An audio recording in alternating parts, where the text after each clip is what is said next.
is a very typical, but I think probably unique to Gary Davis, chord progression. He moves from the C to a B flat. He plays this B flat in his own inimical way by using his thumb to cover the first two low strings on the first fret, and he just kind of flattens his fingers out to play a kind of almost like a bar with his last two fingers covering the third fret, the first four strings. So it's C, it's B flat. The next chord of this progression is an F with an open A bass. And then the next chord of the progression is an A flat, which he plays. See, here's your regular A chord. If you move this down a half step, you have the core of an A flat chord. And because this is, when you're playing this A chord, what you're playing is really a G chord moved up G, G sharp A. So if you're just playing the bases of that G form of an A chord with your low strings instead of your high string, you have your little finger on the 5th fret, third finger on the 4th fret, and then an A chord. This chord you use is an A blues or 12 gauge the city, and you move that down one fret. You're moving down a half step to an A flat, and you've got this A flat note there setting up the next G chord. The cool thing about how this progression moves is that he's kind of jumping his thumb. Instead of playing straight, which he does sometimes, and as you're learning the song, certainly it's fine to do that. So it's C, B flat, F with an A bass, A flat. The way he normally plays this is he jumps his thumb and hits a finger. Sometimes he just hits the same note twice. Anyway, it gets that kind of jumping rhythm going. C, and he just jumps up to the next string or hits the same note, hits the first finger note,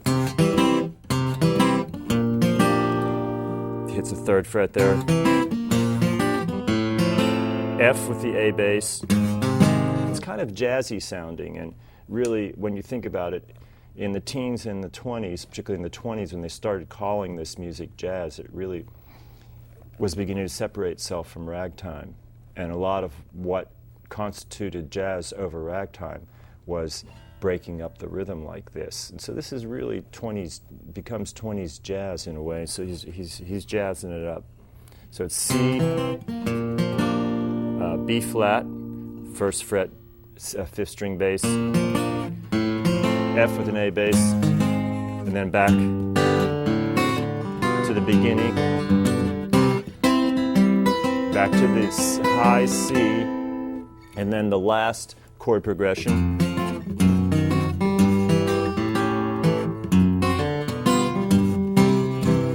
which starts on an F. And once again, he's doing this, he's kind of doubling up on his thumb, and he's playing 2 F notes.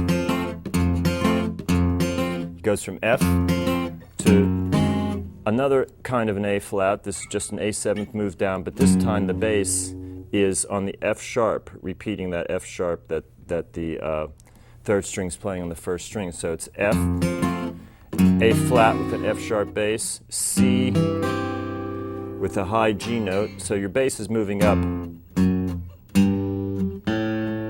D, G.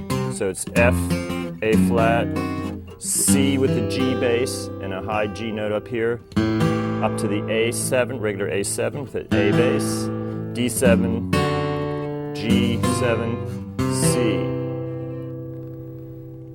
So that's the cool thing about this very first part of slow drag, is how the bass and the treble are interacting against each other. The bass is pretty solid, keeping quarter notes going so that the treble can syncopate itself against it, but at the same time, the bass is kind of jumping through these progressions a little bit, so the whole thing starts to move, and people want to feel like getting up and dancing. So it's a slow drag, a dance. There was a famous New Orleans bass player named Slow Drag Pavanah, and a slow drag was a kind of a popular dance out of the teens and 20s, I believe. So what I'm going to do now is we're going to go to the split screen. I'm going to play this very first part, probably the most important, the core of this particular song, really slow with the split screen so that you can watch both hands playing it and maybe at the same time follow along a little bit with the tablature.